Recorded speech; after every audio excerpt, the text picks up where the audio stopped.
Why? Because to understand linguistics, we need the concept of language and communication.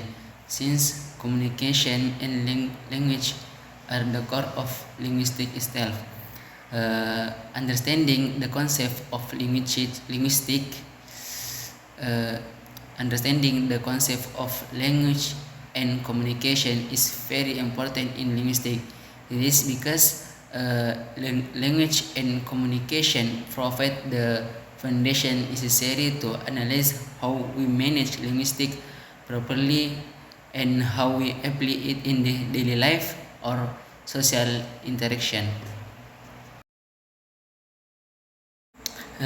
Communication is knowledge that encompasses various aspects from fundamental theories to practical application. For instance, we communicate as in groups. Communication can be conveyed both verbally and non-verbally. The essence of communication is that we can convey something effectively and ensure it is received by others.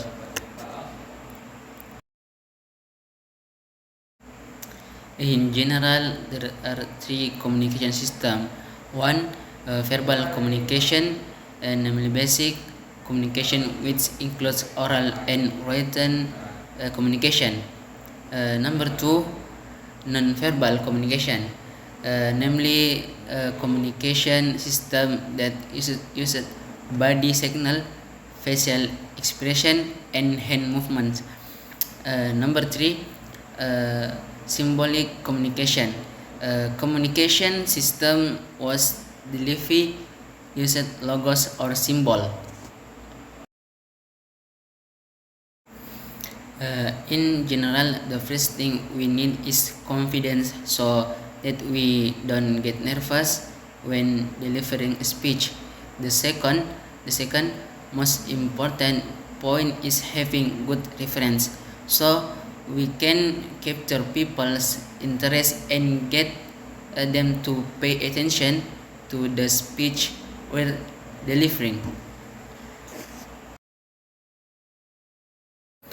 The written communication system is a system that allows us to convey a message without being limited by space and time, such as email.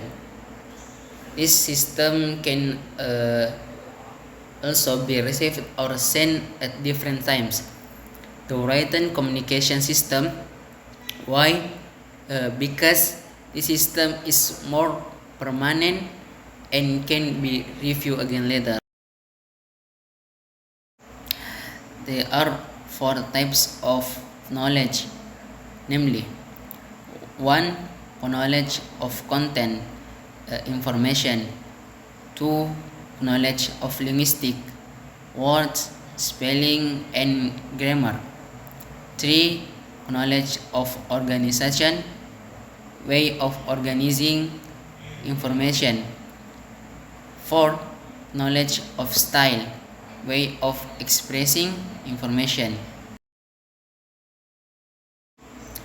Based on the ideas of Bernardis P. and Dintelucci M.